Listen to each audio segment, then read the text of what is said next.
Tidak ada yang tidak mungkin, asal kita mau berusaha dan tentunya dengan bekerja keras diimbangi dengan berdoa. Seperti kita ketahui bahwa produktivitas rata-rata kedelai nasional hanya 1,3 ton per hektarnya. Namun kenyataannya di Kabupaten Grobogan, Jawa Tengah, ada sebuah desa yang mampu mencapai produktivitas kedelai mencapai 3 ton per hektarnya. Tentu penasaran? Ayo kita akan menuju ke desa Panunggalan di Kecamatan Pulau Kelon. Kita akan lihat lebih dekat bagaimanakah keberhasilan kelompok tani Kabu Lestari di dalam melakukan swasembada kedelai tersebut. Ayo kita lihat bersama.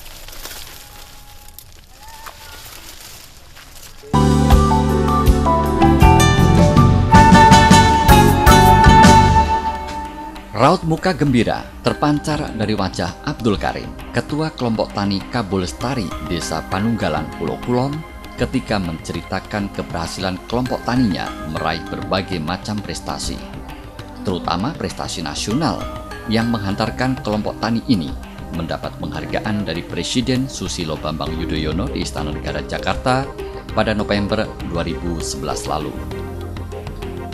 Keberhasilan kelompok tani yang sekarang beranggotakan 75 orang tersebut awal mulanya memang tanpa modal, kecuali semangat dan kebersamaannya.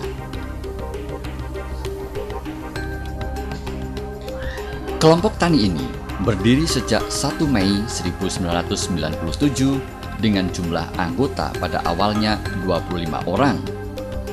Sekarang sudah bertambah menjadi 75 orang dengan luas lahan binaan 84,72 hektar. Sejak awal, kelompok tani Kabu Lestari yang digagas Abdul Karim bersama sekretaris kelompoknya Ali Mokhtar telah berusaha mewujudkan usaha pertanian berwawasan agribisnis. Karena cara ini dipandang mampu memberikan keuntungan bagi petani sesuai potensi lahan di tempat itu. Pilihan petani jatuh pada pembudidayaan komoditas kedelai varietas unggulan. Meskipun pada musim tertentu, petani tetap menanam padi di luar palawija. Pilihan membudidayakan kedelai varietas unggul membuahkan hasil, terutama setelah mencoba beragam varietas seperti Taichung, Lokon, Wilis, dan terakhir jenis Malabar Grobogan. Yang dinamakan kedelai yang dulu ditanam turun-temurun oleh para orang tuanya dan yang namanya kedelai Grobogan itu bedanya apa, kan sama-sama kedelai? Ya betul, tapi ada pembedanya. Bedanya kalau kedelai dulu, kedelai serondol itu umurnya itu panjang, sekitar 90 harian baru bisa dipetik hasilnya. Tapi kalau kedelai yang ini 75 hari sudah bisa dipanen dan hasilnya pun menggembirakan. Terus saat itu gimana yang dilakukan untuk merintis budidaya kedelai Grobogan? Ya itu dicoba pada saat itu memang masyarakat ya nggak suka. Karena apa? Pada saat itu kita mulai penanaman itu dengan cara, karena apa, pada saat itu 1 hektar itu kedelai untuk kedelai serondol itu hanya sebatas 20 kilo per hektarnya untuk di serondol. Tapi kalau kedelai yang seperti ini Grobogan ini harus lebih dari itu, sampai 60 sampai 40 kilo untuk 1 hektar. Karena penanaman pertama itu disamakan dengan kedelai serondol itu, maka ya pada saat itu hasilnya kurang memakan pertama kali, karena kita pertama kali ya. Tapi terus kita dengan pola tanamnya dengan cara 25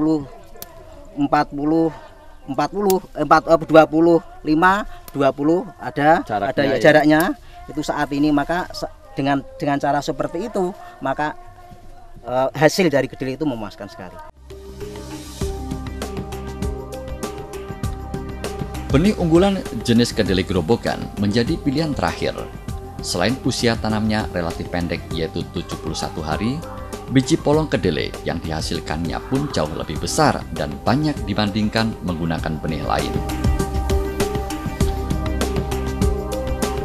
Di sisi lain, produksi kedelai menggunakan benih jenis Malabar Grobogan yang sekarang berganti menjadi kedelai gerobokan juga bisa mencapai produksi 2,5 hingga 3 ton per hektarnya. Diakuinya, potensi produksi yang dihasilkan petani menggunakan kedelai gerobokan melebihi rata-rata produksi nasional yang hanya berkisar 2,2 ton per hektarnya. Dia tanam yang dipersiapkan itu apa saja? Katanya harus ada saluran irigasi, terus kondisi tanah pun juga harus dikondisikan sedemikian rupa. Ini seperti apa? Ya, penanaman pertama kali kita harus membuat drenasinya. Harusnya bagus. Dengan drenasi bagus, otomatis kalau hujan kan tidak airnya tidak melebar kalau ini namanya gulutan ya, gulutan atau galengan bisa dikatakan seperti itu. Dengan cara seperti itu insya Allah hasil maksimal. Terus selain menyiapkan gulutan, apalagi yang harus dilakukan? Ya dengan penyenyangan juga. Ya, tapi penyenyangan kalau di sini tuh kalau memang umur sekitar 20-15 hari itu sudah penyenyangan. Tapi dengan pemupukannya itu pupuknya dengan Ponska kebanyakan. Tapi kita lihat kondisi aja. Atau kondisinya kalau memang hujanannya itu baik, kemaraunya baik, mungkin dengan cara tidak pemupukan juga nggak masalah. Tapi kebanyakan kalau di sini ya pakai Ponska itu. Ya, Ponska. Saya lihat kedelainya kok hasilnya kelihatan besar-besar. Ini kan pasti ada perlakuannya, harus ada pemotongan atau bagaimana? Oh tidak. Seperti apa Pak mau disampaikan? Tidak ada pemotongan, tidak ada. Kalau di sini memang kedelai ini kan kalau sudah umurnya itu 65 hari itu otomatis nanti godongnya rontok dengan sendirinya. Iya. Otomatis dengan perontokan daun ini otomatis juga akan memberikan nanti dampak kepada tanah tersebut menjadi pupuk. Oh ini jadi nanti menjadi pupuk. Daun ini bisa rontok, jatuh gitu sekaligus untuk pupuk. Ya, organiknya itu sudah menjadi. Ini lazim nggak pada kedelai jenis lain? Oh tidak. Ini memang keunggulan daripada kedelai gerobokan seperti itu. Kalau kedelai yang lalu tidak seperti ini, tidak akan mungkin rontok. Harus dipotong, harus dibabat seperti ini. Tapi kalau untuk kedelai ini sama sekali fungsinya juga sebagai pupuk. Iya, betul sekali. Produktivitas kedelai yang lumayan tinggi tersebut menjadi salah satu penyebab Kabul Lestari meraih penghargaan pangan nasional tahun 2007 lalu. Selain itu masih ada penggunaan pupuk organik dan pemanfaatan sumur resapan yang menjadikan kelompok tani Kabul Lestari dianggap bisa dijadikan contoh bagi kelompok tani lainnya di Indonesia.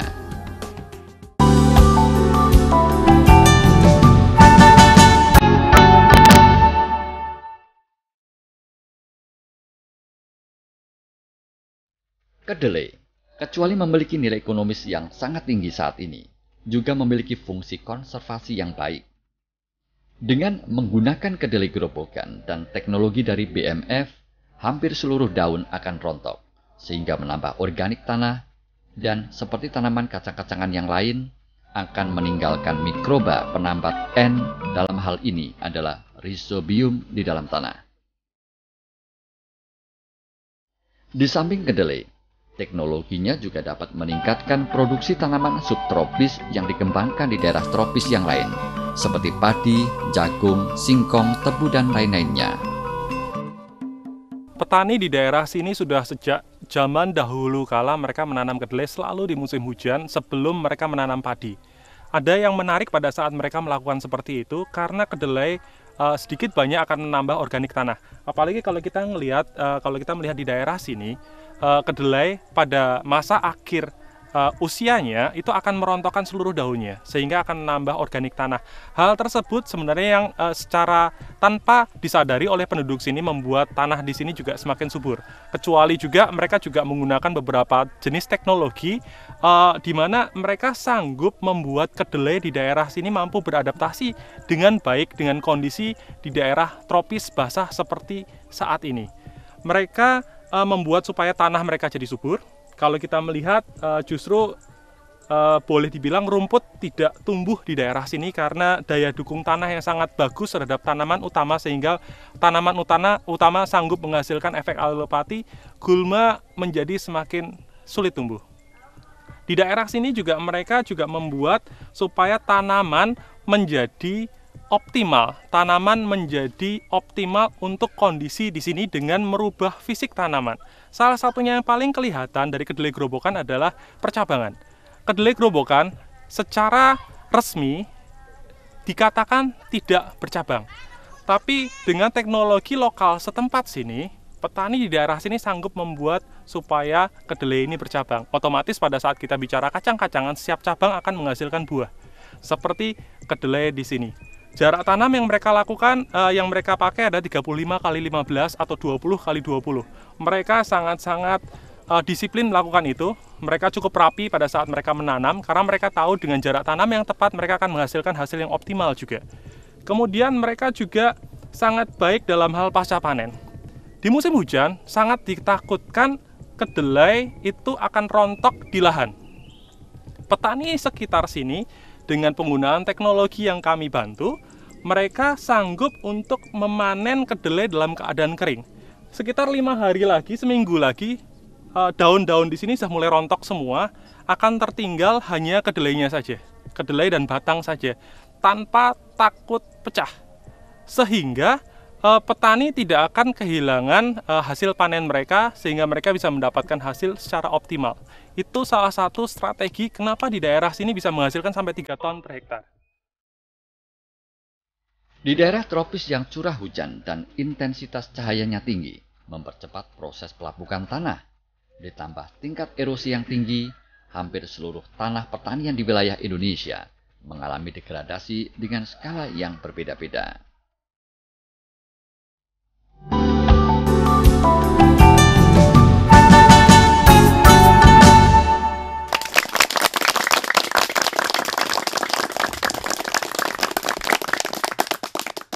Terima kasih Bapak-Bapak dari anggota kelompok tani Kabul Lestari. Selamat siang. Pada kesempatan siang hari ini kita di dalam acara Sambung Rasa. Kebetulan pada siang hari ini kita dihadiri oleh narasumber dari Bapak Adi Wijaya, kemudian dari Bapak UPTD atau Dinas Pertanian. Untuk pada siang hari ini kita akan membicarakan atau diskusi tentang permasalahan untuk menuju swasembada kedelai. Apakah kita nanti mampu swasembada kedelai itu? Mari kita untuk bagaimana dari tanggapan komentar dari Bapak UPTD selaku Dinas Kecamatan Peluklon. Mari Pak Sunarto. Terima kasih sekalian bahwa pemerintah untuk mencapai swasembada kedelai ini sudah direncanakan sejak dulu. Walaupun begitu, Bapak Presiden merencanakan tahun 2014 harus sudah tidak mengimpor kedelai lagi. Karena apa? Karena dari program pemerintah bermacam-macam banyak sekali yang sudah diberikan kepada penjenengan. Seperti tahun ini, tahun 2011 ini, pemerintah sudah memberikan contoh bantuan model SLPTT, ada yang model CBN. Walaupun begitu, dari tingkat nasional memang belum bisa mencapai swasembada kedelai. Nah, untuk itu, dari hasil kami ubinan di lapangan tadi, memang di daerah desa lain, tapi masih di kecamatan sini, itu sudah mencapai produksi yang cukup lumayan, yang melebihi sasaran nasional. Sasaran nasional kita 1,8 ton per hektar, tapi ubin tadi mendapatkan perhitungan kurang lebih 2,6 ton per hektar. Untuk itu mencapai swasembada kedelai, kalau tanpa dukungan penjenengan semua, tidak bisa. Tergantung penjenengan untuk mencapai swasembada kedelai ini. Untuk Bapak anggota kelompok tani Kabul Lestari, adakah nanti panjenengan ganjalan-ganjalan atau unek-unek panjenengan, mumpung kita ketemu dengan Bapak Adi Wijaya selaku peneliti dan pemerhati di perkedelaian ini, monggo mumpung ketemu kita kalau panjenengan ada rasa atau unek-unek panjenengan atau ganjalan, silahkan untuk bertanya. Mari, siapa dulu yang mau bertanya? Saya Pak. Bagaimana cara kita untuk menuju swasembada